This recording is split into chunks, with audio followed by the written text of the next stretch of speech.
is Tuesday. Yesterday was Sankapa Gamudi. Today is Sutta Bhakti Chintamani questions. All right? Yeah, but can we not go in a room, please? Don't worry. I'm dying. I'm I'm- running away. I said I'm running away. If you're going in the room, I'm running home. I am not going to lock you in rooms today. It's okay. Yay! I'm not going to lock you in rooms because actually I was. Did you hear that? Yeah. Good. Yeah, it's good.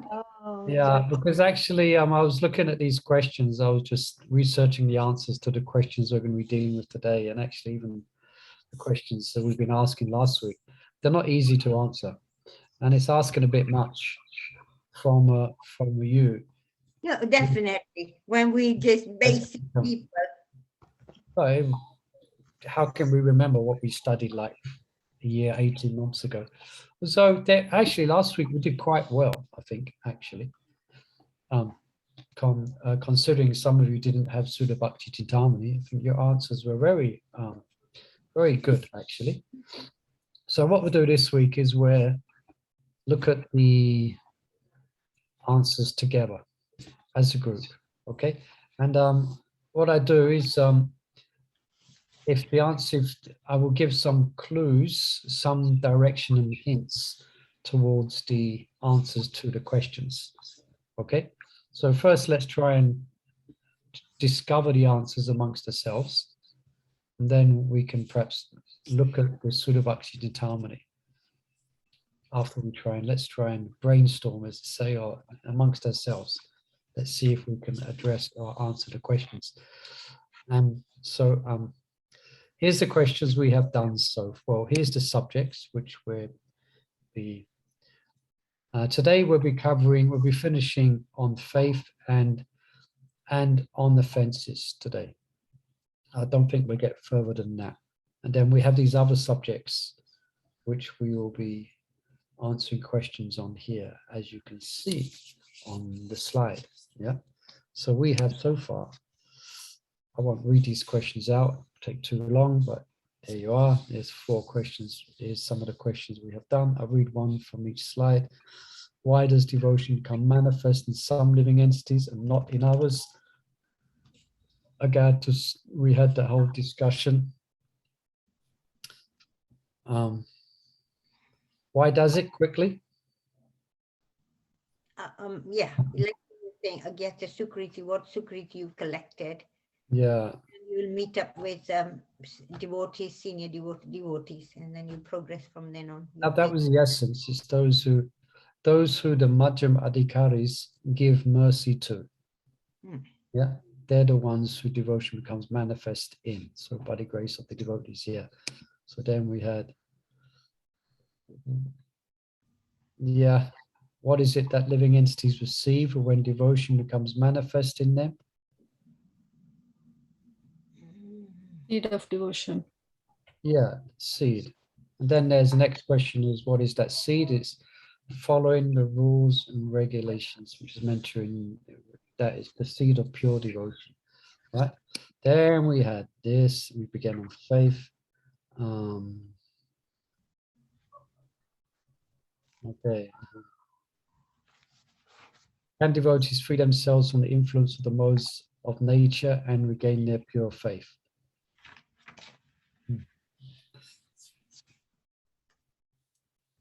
I don't know. I'm asking you. Sorry. Which one was it? We're just having a quick look at last questions we did. Can devotees free themselves from influence of the modes of nature? Yes, they can, basically. That's called the process of Krishna consciousness. All right. So perhaps let's just go straight into the questions. These are the questions we've covered so far. So here we go. So, you ready? Hare Krishna. Ready, steady, let's go. Okay, so how can we know that pure faith has appeared in a devotee? Personality changes. Yeah. For sure, that's for sure. But what are those specific changes that will be observable? Good qualities will develop.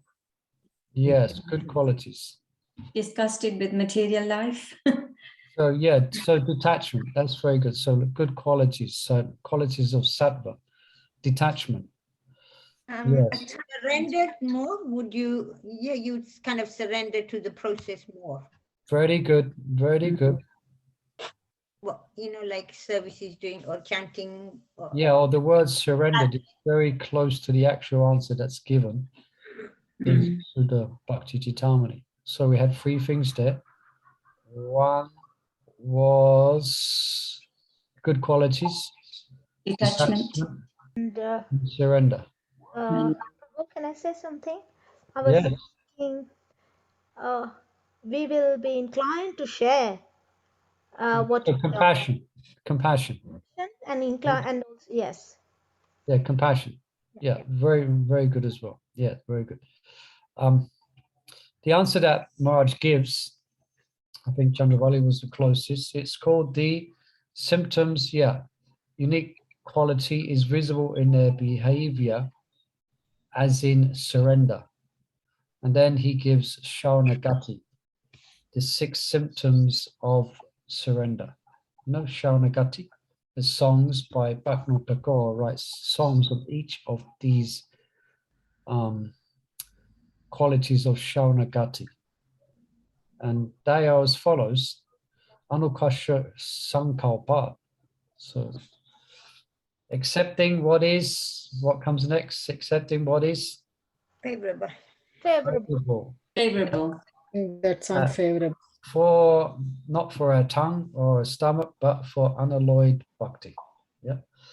So then the other one is the other side. Rejecting. Rejecting. Yeah, that's called Patukulasha Bhajanam. So rejecting things which are unfavorable for unalloyed bhakti. And the next one is Rakshik Yatiti Vishvaso. Krishna will protect you. Rakshik. Yeah, very good, very good. You know that word, Rakshashi, yeah? Rakshashi Shishyatiti. Yes, Krishna will protect you in all circumstances. Krishna's our only protector. Yeah. Boris Johnson's not going to protect us.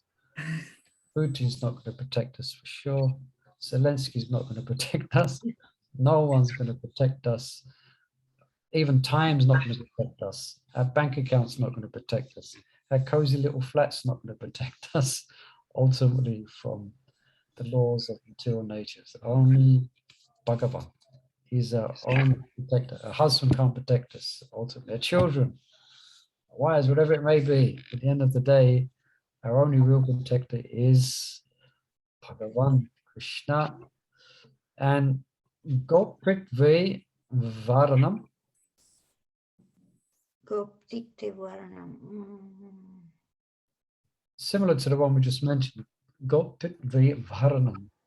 If you know Sanskrit, it might be familiar to Hindi as well. I'm not quite sure.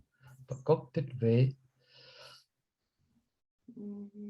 perhaps I'll give you this one. It's quite closely related to the last one. Accepting Krishna as our only maintainer. Yeah.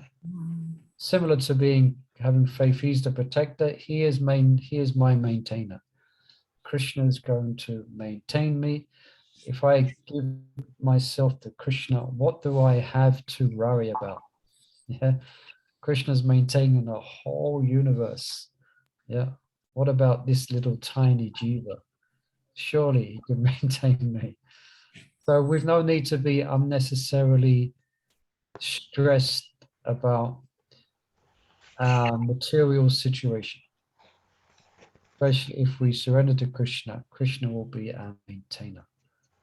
He's our maintainer and our protector. Yeah. Then Atma Nikshepa is said. Atma Nikshepa. Fully surrender. Yeah, very good. So complete submission. Complete submission to Krishna's lotus feet. That's why we put this tilak on the head. Apparently it's under Krishna's foot. So complete submission to Krishna. Complete. And then Karpanye.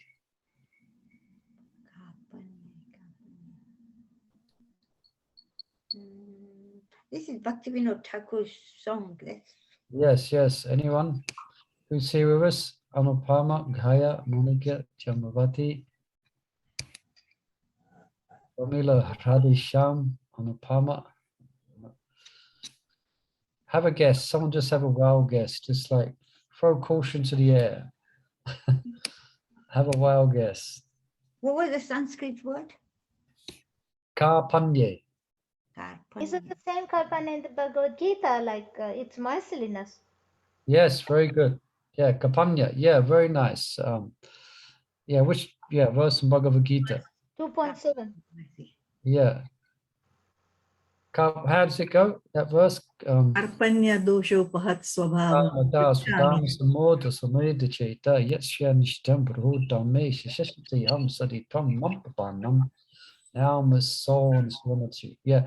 So feeling meek and humble, insignificant, wretched, and describes here, and destitute. Yeah. We are completely, we should feel destitute without Krishna's protection, actually. That's quite a good feeling to have. One of being lost in the world and our only shelter is Krishna. We are homeless. Yeah, we are homeless. All right, so that's if someone is exhibiting these symptoms, we can say faith has appeared in this devotee. We may be, hopefully we're feeling some of these symptoms to some degree. Okay, so well done. So the next one is how can a devotee with a mere semblance of devotion take to pure devotional service without the qualification of pure faith? Okay, so remember we discussed that. So even someone without pure faith, they have a semblance of devotion. They can practice, they can take to pure devotional service. Spontaneous. Devotee association? Yeah, yes, yeah, that's kind of a, can't go wrong with that answer, really. Everything comes with devotee association. Let me just look. The pure devotion service, automatically the pure faith will. Spontaneous? Just Spontaneous. Yeah. Yeah. It's nearer to Raja Kishore. It's by, go on.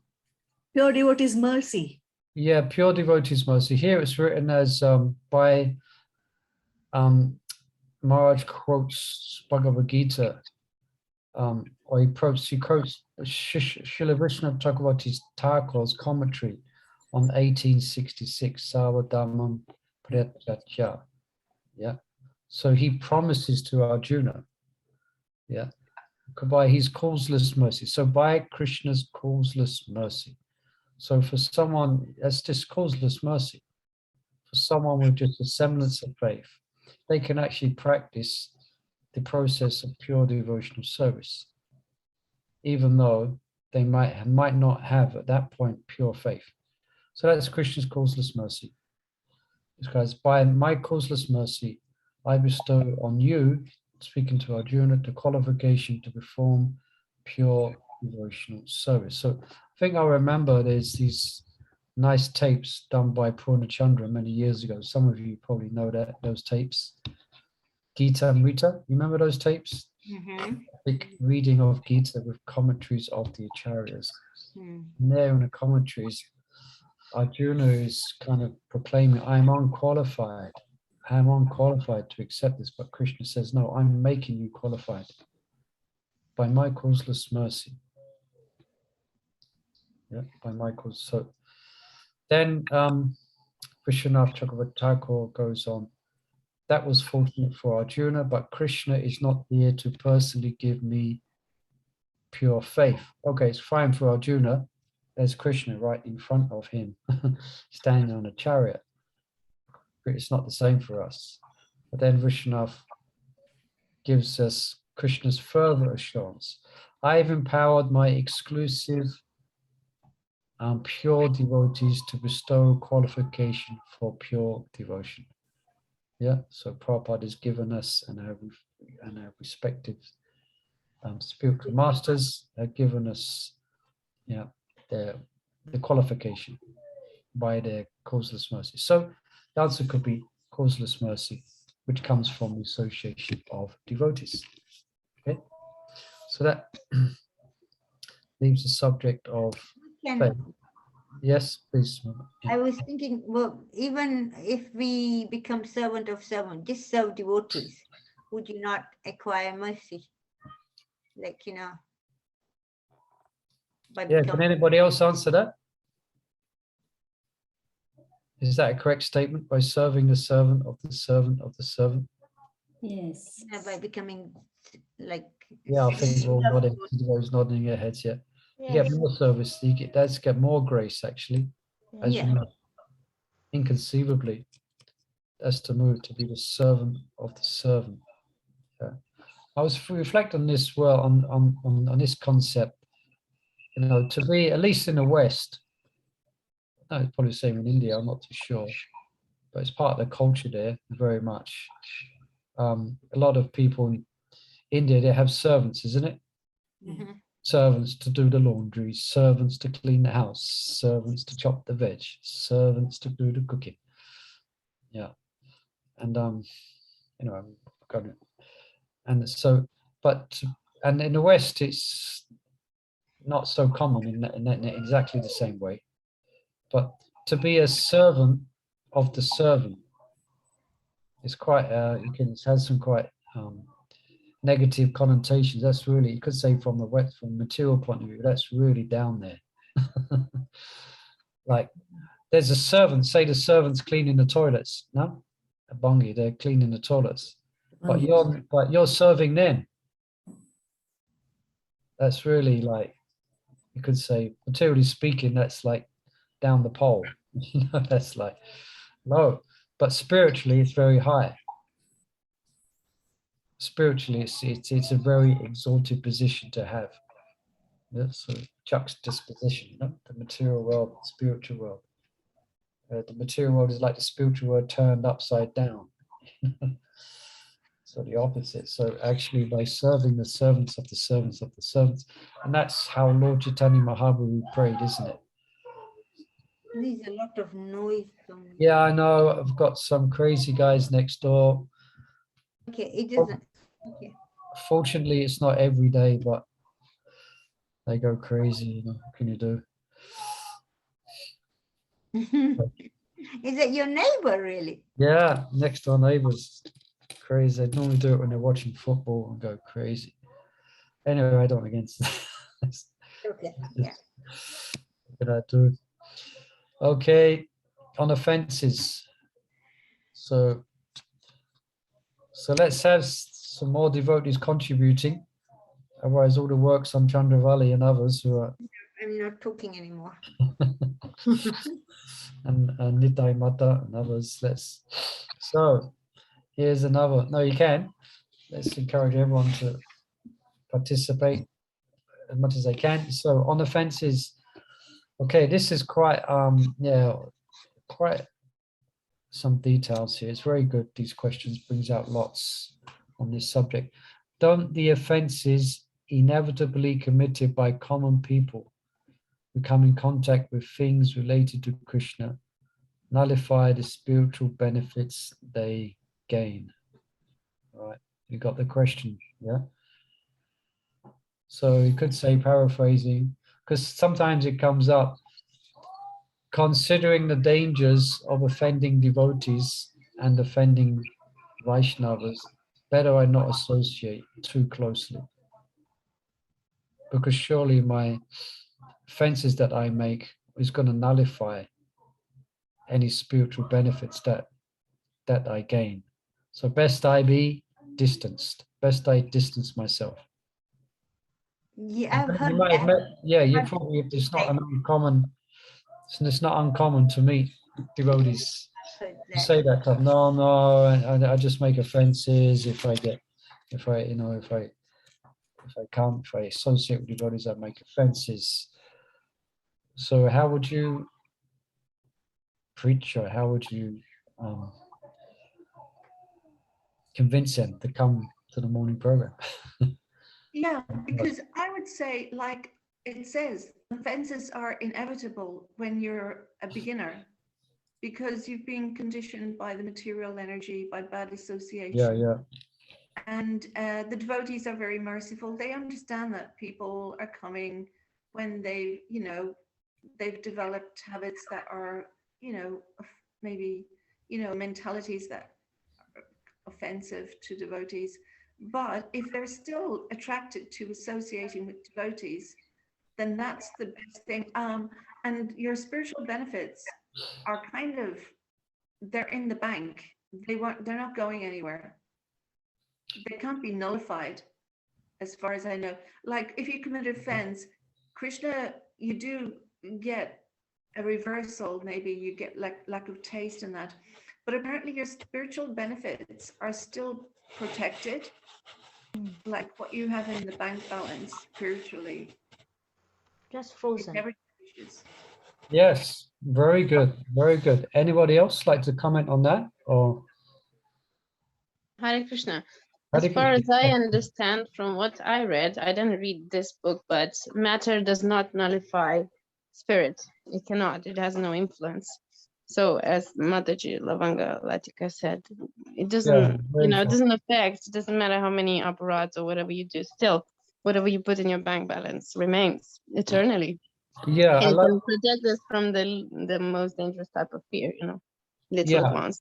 Very good. Like I like how you explain it. Matter does not affect spirit. Another way of looking at it. Yes. Yeah, very good. Very good. Basically correct. Of course, basically good. Correct. But Marge brings up, because generally the inevitable offenses that's committed when someone comes in contact with Krishna, they're what are called inadvertent. They're not, what's the word? They're not vindictive, or they're kind of done unknowingly, So, so in that sense, for that reason, they do not, even if they have a semblance, a small amount of faith, it doesn't nullify that. Yeah. So. And how about the offenses that are made in the dham, and towards the guru, the other offenses, they also come into this category? Well, they could be for the dham, same, actually the same. If one is a newcomer, if one doesn't know or is not being taught to understand the sanctity of Vrindavan, and they happen to come to Vrindavan, there will be an offense, but there will be less of an offense, because it's not done with Unknowingly. intent. Yeah, it's done an unknowing offense. So that won't be enough to uproot the semblance of faith that they do have. Similarly, I'm sure Srila Prabhupada, when he first went to New York, especially, for instance, I think was it New York or San Francisco, Srila Prabhupada was queuing up to take the shower with all the other devotees, Prabhupada had to wait in the queue. So that wasn't exactly respectful behavior according to who Prabhupada was. But they wouldn't have, because of their ignorance, there wouldn't have been so much an offense. But if that was done in their full knowledge and to some degree of Prabhupada's position, then that would be an offense. So, Thank you. yeah. So, and it also Maharaj mentions by keeping in company with Vaishnavas, and from Vaishnavas, they're generally going to give you transcendental knowledge. Yeah. So in due course of time, such persons will they will have pure faith and then become candidates for pure devotion. Yeah. So that's the pathway associated with devotees, even those of shadowy faith or semblance of faith. Yes, there may be, but as you Mother Mabagai correctly said, the power of devotion that they do, they will not lose anything, and that will outweigh the offenses that might be there. Yeah. So that's how you should speak to or preach to someone who's kind of in this idea, you know. Unfortunately, as conditioned souls, we're not always the most honest. So sometimes people will say that, no, I can't, you know, I will make too many offenses if I come in the association of devotees. That means they don't want to be in association of devotees. They want to engage in sense gratification. And if they associate with devotees, they just, you know, they will, you know, the devotee is going to tell me to stop doing nonsense. So I'm not really interested in that, you know.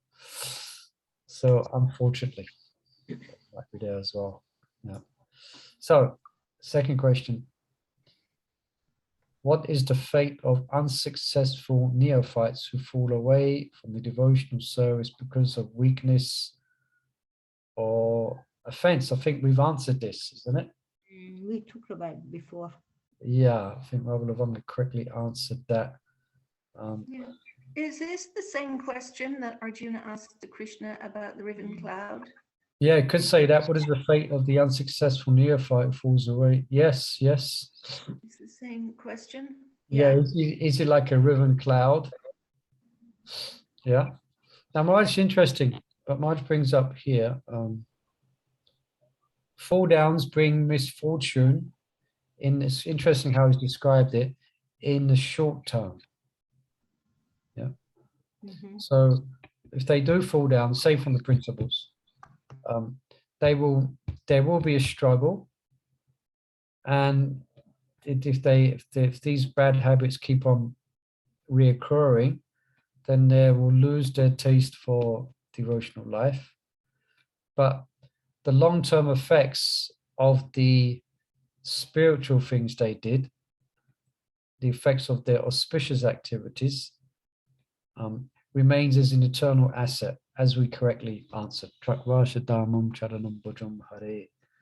This verse, a very nice verse. That even if, one has taken shelter of the lotus feet of Krishna, even once he's better situated than someone who executes their material activities perfectly for their whole life. Yeah. If someone just does one day of devotional service, they are better situated because those acts go to their eternal benefit. Yeah.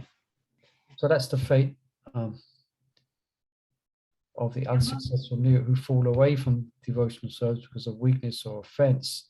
So the long-term effects of the devotional service they did do will be auspicious for them. Yes, someone. Jambawati's got her hand up. I don't know, is there a question? Yes, I wanted to ask because this question, you know, it's in my heart and I can't understand.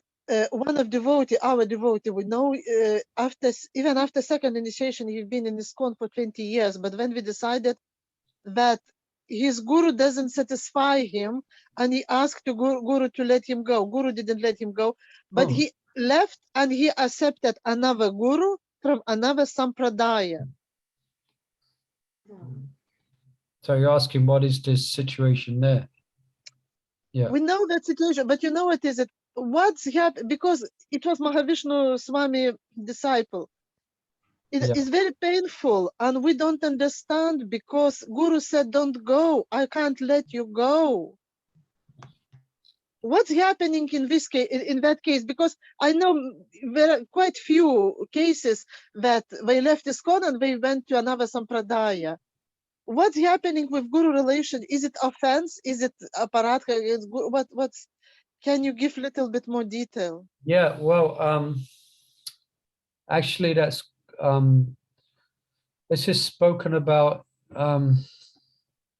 in the book. I forget the name, by one of the associates of Lord Chaitanya. He writes this book. I forget the name of it now, but anyway, and as I remember, Shivaram Swami Maharaj also speaks about this, I think somewhere in the Sudha Bhakti Chintamani. Basically speaking, it's a great offense. It's a serious offense to actually turn your back on your own guru. It's guru avagya. It's one of the most serious offenses that you could actually commit.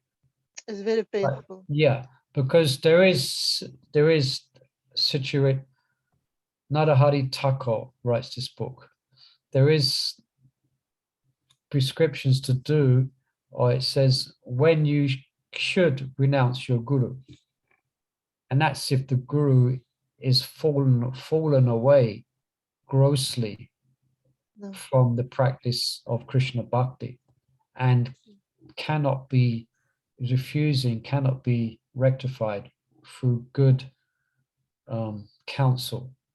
Yes. Maintained. So that time one can reject. But if the guru is in good standing and you've accepted that shelter and you turn your back on him, Yes. then it's the greatest offense. So everything from that point on will be a mess in that person's life. Yeah. That's why it's very painful, because I love this guru and I know the relationship, because that devotee, he came to Krishna consciousness from us. He was very young boy. Okay. He came Yeah, and then he went to London. And I have such a pain, it pains me physically. yeah. What can be done? What can be done? So yeah, so some things are out of our control, out of our hand. You know, sometimes we have to let it go. I'm sure Maharaj also was very disappointed. But Very it's not- disappointed. Maharaj was very disappointed. Guru, like a baby, he said, I can't let you go. How can I have no reason to let you go. Yeah, yeah. Hare Krishna Prabhu, can I just As ask? we know, yeah, just before we get, I think that came up a little while before as well. I think I mentioned that story where one of Prabhupada's disciples went to Prabhupada and said, Prabhupada, I think, just paraphrasing, I can only get so far under your direction. Please, can you bless me to take shelter of the Radhakund Babaji? Prabhupada, I think was the first that he cursed him. I curse you to never get a bona fide spiritual master for a million lives or something like that. My goodness, yeah. Yeah, so it's an offense, and so we're going to see that actually. It's an offense to Yeah. Prabhupada, it's an offense to his guru, therefore it's an offense to Prabhupada. You know? Oh, yes. So at some point, unfortunately, sometimes then you're just going to have to, for your own well-being, going to have to keep distance from this person. You know? Yeah, but can I pray for him, for Course, Krishna's course. mercy, for him to understand what he has done? Now he doesn't talk to us he left ISKCON and he doesn't talk to anybody from ISKCON. He doesn't want to see him. It's That's, gone. but- Yeah. yeah, finito. He's in another Yeah, sampradaya. why not? You can pray, but don't guarantee. But I shouldn't expect a change overnight. You might not see it in this lifetime. I feel very sorry because I know him. He's like son for me was. He wanted to marry my daughter, but it didn't.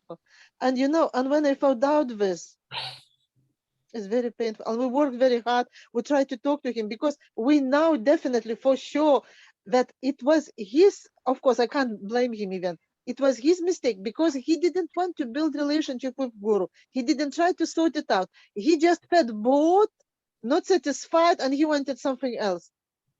It doesn't Yeah, work. and probably if you're, I mean, probably you shouldn't do, but if you was to look at the next few 10, 20, 25 years in this person's life, you're going to see a particular inauspicious pattern of Yes. events, you know.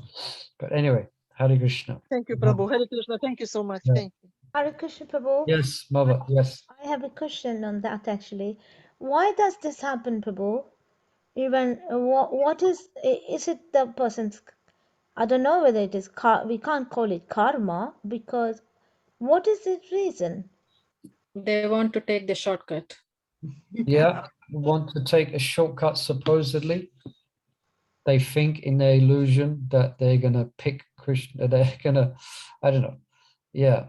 Or they don't have full faith in the process. Yeah, unstable Unstable, mindset. don't have faith, want to take a shortcut, could say they're restless. I think even the rhetoric happen something like, and also they don't want to follow orders because they Yeah, I don't want to. Yeah, okay. it might be. It might be. Yeah. Yeah. Yeah. Mm.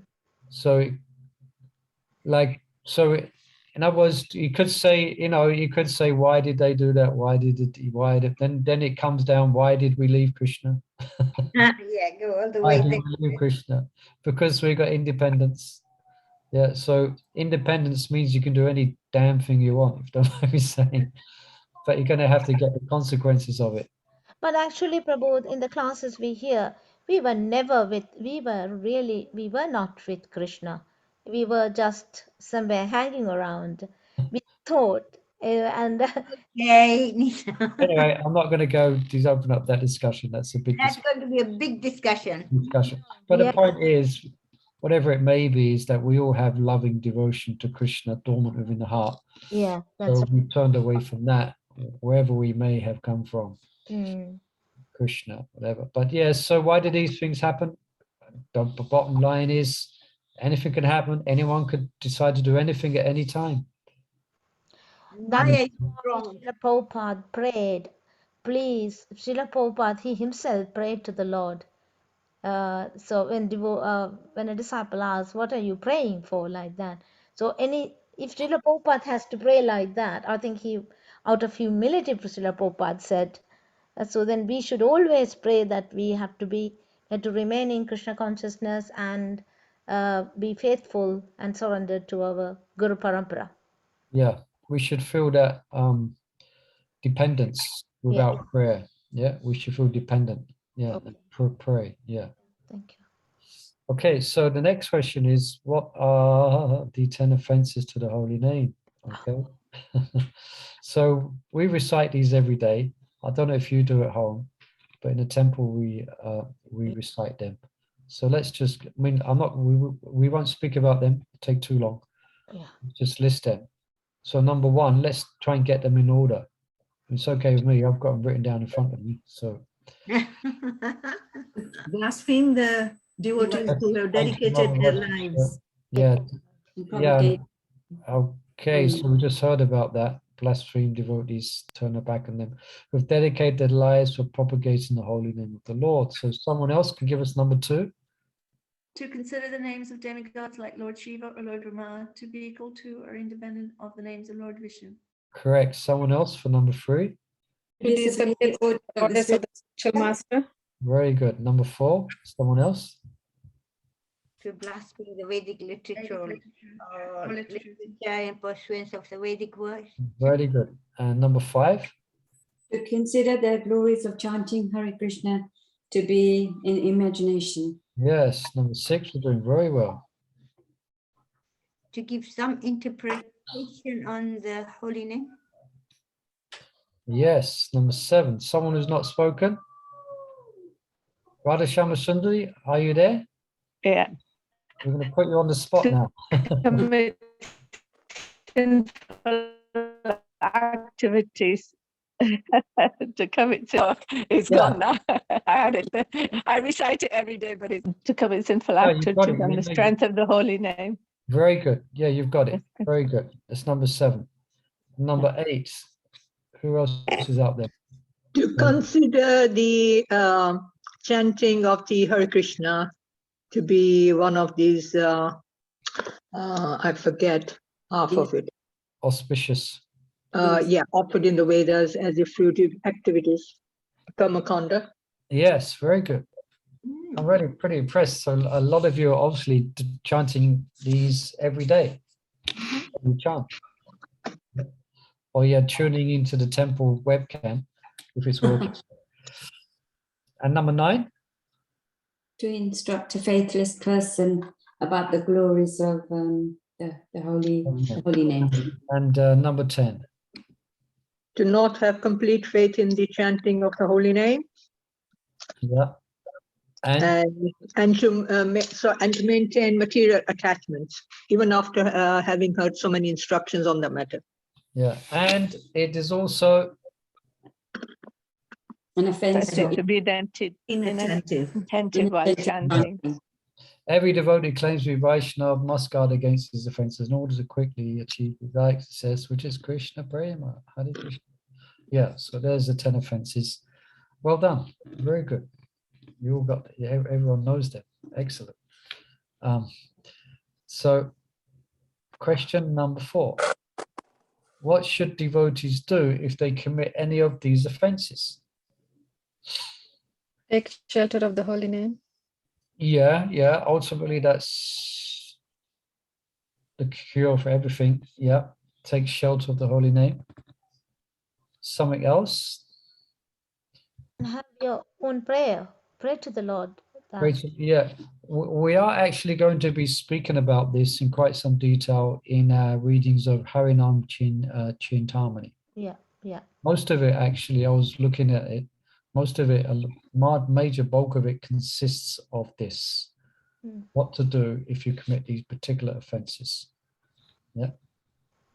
So we had one, to take shelter of the holy name itself. Yeah.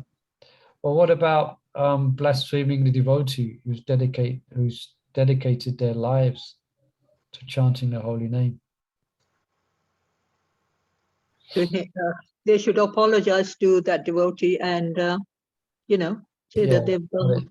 That we're familiar with reaction to, yeah. For example, we won't give for every offense, so Marge has given general guidelines here. So for specifically that though, yeah, that's correct. By falling at the feet of the offended Vaishnava and sincerely begging for forgiveness. Yeah. I'm sure I've had to do that a few times. Yeah. So yes, that is for offenses you may think you have committed even. So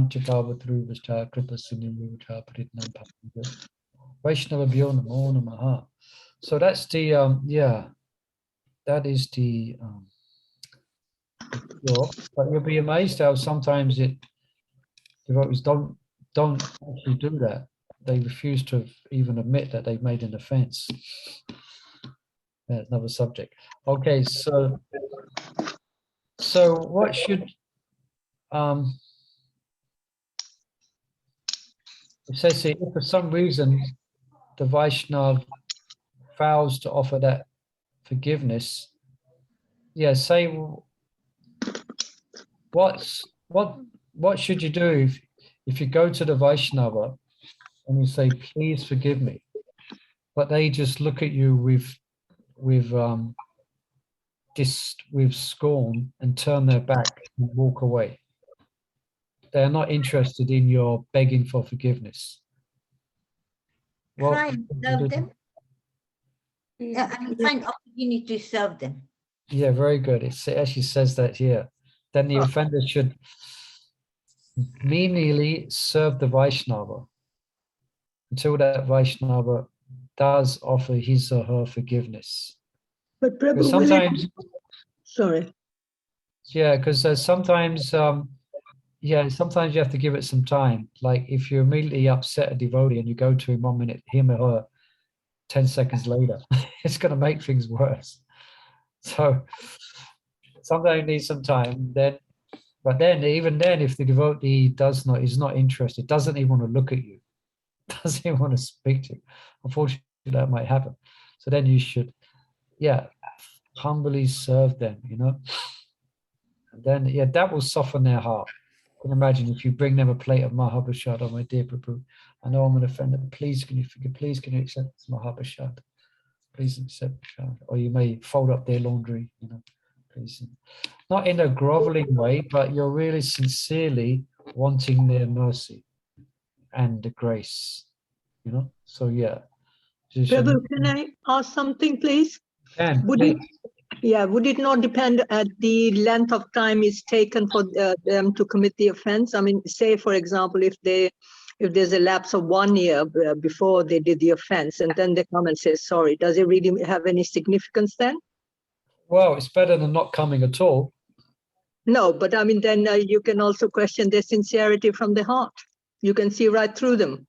Well, sometimes it may happen, actually, that devotees may reflect back on the past of their interactions, and only it might be months later when they actually realize, actually, I offended that Vaishnava. That was an offense, you know. But what if Sometimes it may come later for one reason or another, you know. What that reason may be, we cannot say. So sometimes it's like that. Sometimes someone's so mixed up and so mixed up in their head, and they go through so many troubles and anxieties that only when they get out of it, when they reflect and look back, they think, oh, yes, I must have made an offense there. But Prabhu, it has, sorry. So, for instance, often it happens, for instance, when devotees are leaving the world. I mean, Prabhupada did that as an example. When he was leaving the world, then he called for his godbrothers and he begged for forgiveness for any offenses. So so sorry, Mother, any comments upon that? No, Prabhu, what I was saying is, it's fine if they can do it after a while, but if they're not sincere, then what is the point of giving apology in the first place? Well, there is. I mean, hasn't it got to be sincere really from the heart? That's what my, yes. And that's sort of, sorry, I misunderstood. But it has to be. I mean, I've had a few experiences. I remember I won't go into details, but I was very offended myself. I was crushed by one devotee, and he came up and he said, well, I guess it looks like you're upset, so I guess I better do what he says in the book. Okay, Babu, bunch of Kalbadruvas. And I was, oh God. Anyway, I've got That over doesn't nullify, does it? Sorry? That doesn't help, does it? No. So it should be heartfelt. Yeah. It should be heartfelt. Yeah, it should be heartfelt.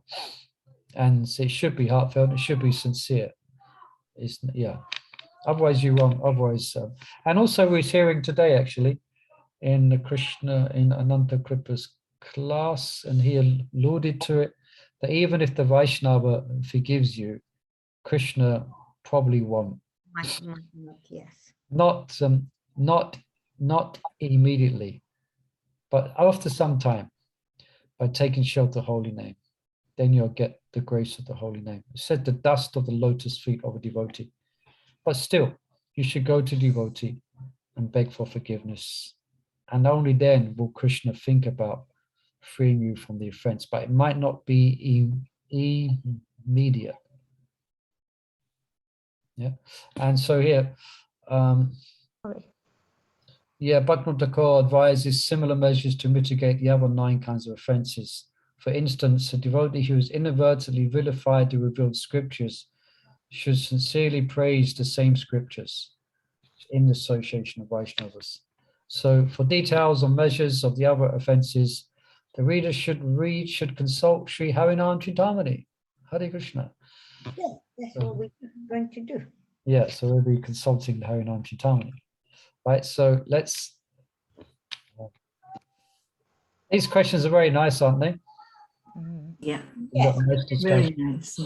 making you think, trying to remember what you've studied. Otherwise, So we have 9 minutes left. So how can devotees stop chanting inattentively? Yeah, this is a good one. Okay, on the phone. Chant in front of the deities, or where the Krishna Lila is given, or Tulsi Maharani. Chant in front of the deities. We could say chant with the devotees. Chant in front of Tulsi. Tulsi, yeah. Prepare yourself before chanting. Prepare yourself before chanting. Yeah. Yes. Set your mind, like read something on chanting. And even doing sometimes a little kirtan. A little kirtan, you must, nice, interesting. Before that, A group? someone should sit down beside somebody who's chanting attentively. Yeah, Nogalavanga has hit the nail on the head, so to speak. That is what is the answer, actually. But the first step Maharaj mentions is that you should desire to chant attentively. Yeah. Comes, you're doing well. And then it says they should chant daily for prolonged periods of time in the company of devotees who have anurhaga, attraction for the holy name. Yeah. Yeah, I was blessed when I was first joined the temple for the first few years, was blessed with the association of Purnachandra Maharaj, Purnachandra at that time. And his chanting was just so, he would start chanting, he'd close his eyes and he'd be gone for the whole japa period, you know. His head would just be going back and forward in like relishing, you know, effortlessly relishing and swimming from what I could see. So I would always sit next to him or sit watching him. I felt so, it was so nice. And he gave me some mercy, actually. You could see I was sitting next to him each day, and sometimes he would pat me on the shoulder, you know, give some encouragement, you know. So yeah, so we should sit and we should, take the association of those who have a taste for the holy name and those who are attentive. Very powerful, very powerful. Yeah, very good. So let's look at number 6. What are the effects? Why are the effects of offenses difficult to nullify? Now, I've kind of touched on this a little. Oh, actually, let me just add to this question 5. It says also they should study the behavior of offenseless chanters, emulate their mood, and inquire from them how to overcome inattentiveness. The example and guidance of advanced devotees will certainly inspire neophytes to cast off the shackles of apathy, laziness, and distraction. So it could be, for instance, that after japa, or you see a devotee who you know chants very nicely, "Oh my dear Prabhu, I see you're chanting so nicely." She looks and chants very attentive. Please, can you give me some advice of how I can also chant with attention? Yeah. Satyananda Maharaj explains this when he saw one devotee chanting the Gayatri mantra very deeply, very like really deep, serious meditation. So it really intrigued Satyananda Maharaj. So he went and asked him for some, asked him about it. And that was the seed of Maharaj's writing his book on the Gayatri mantra. Yeah. He went to him humbly. It was a godbrother of his, and I don't know who. So yeah, association devote. So let's look at why are the effects of offenses difficult to nullify?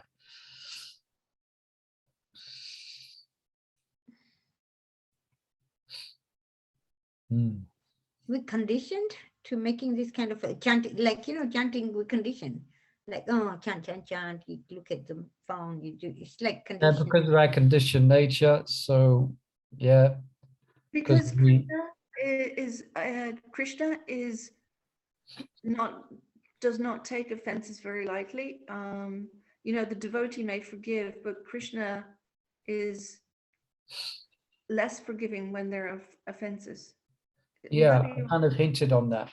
Yes, that is correct, actually. And I'll just read this here without paraphrasing because it's very nice.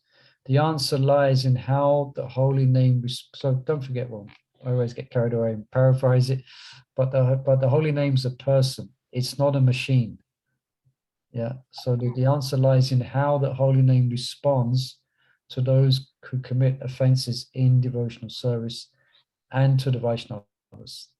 So it says here, without doubt, the holy name and pure devotion have inestimable power to purify the greatest offenders. Many scriptural statements confirm this truth. So there's a verse that Maharaj quotes. We won't quote that verse. But here, the mystery is that although the holy name does have the power to neutralize reactions to offenses, he sometimes chooses not to. Because I won't use the word fried, but he is unhappy with the offenders. So the Nam Prabhu does not empower them to chant without offense. Although he's the most merciful and complete form of the Lord. Yeah. So that's why devotees with a semblance of the name, with this semblance of the name that they're chanting, cannot remove unwanted habits. So I guess quick before we better finish on a positive. So, are there processes besides chanting that can help devotees free themselves from offenses to the holy name?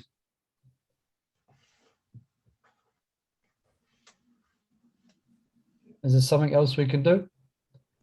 If we circumambulate, if we go to Gaia and No, worship, to hear attentively. hearing what? Hearing, you're chanting and hearing classic. Yeah, go on. Krishna's pastimes. Hearing Krishna's pastimes. Okay. Yeah, Maulawanga, you said something. I said serving Tulsi Devi. Surfing Tulsi Devi. Yeah. But it says here actually, the question is, there is no other process other than chanting the holy name. Name, yes. Yeah. So it's to consider, in other words, it's mentioned, in other words, you're thinking that other materialistic activities or pious chicha, no. The chanting of the Maha Mantra must not be compared with materialistic pious religious ceremonies such as following vows, practicing renunciation, or performing sacrifice. So no, there is no other process other than chanting the holy name. Yeah. What should devotees do to clear their offenses? And more. Chant. Chant, yeah. Also, there is a place in near Navadvip that you can That's stay. it, yeah. Yeah, it was the appearance day recently of the devotee who installed that deity of Vishnu Priya, and Gaurangas like this. Yeah. And yeah, so it says here, the holy name being non-different from the Lord is independent. No one can force the Lord to bestow his grace, but the sincere devotee can please the holy name and invoke his mercy. Devotees who have committed offenses must cease their misbehavior and with faith in the Lord's benevolence take shelter of devotional service in the company of Vaishnavas. The only remedial measure is to chant with the Lord's pure devotees. Offenders must accept whatever punishment the holy name deems suitable and patiently wait to be reinstated in the Lord's good graces. Yeah. So sometimes, I think I remember I mentioned before, that sometimes it means devotee may have to go without a taste for 4 months, 6 months, a year, 2 years or more. But they're sincere and they will continue. They know they've made an offense, but they don't go away from devotional service and they keep praying and begging. Then at some point, gradually, the disease will go and taste will come again. But depending on the offense, depending on Nam Prabhu, it will be whatever time it might be. Yeah. All right. So let's pause there then for today. And next week we'll continue with question 9. How can devotees protect their faith from the ravages of offenses? All right. Okay. Should we stop there for today? Thank you. Much better than being in rooms. Well, I think it would be all right if the questions were a little bit more kind of not so difficult, actually. Yeah. Anyway, we might try rooms again in the future. Let's see. Okay, thank you, everyone. Have a wonderful rest evening and look Thank forward. you, Prabhu. Hare Krishna. Thank you so much, Prabhu. Thank you all. Thank you.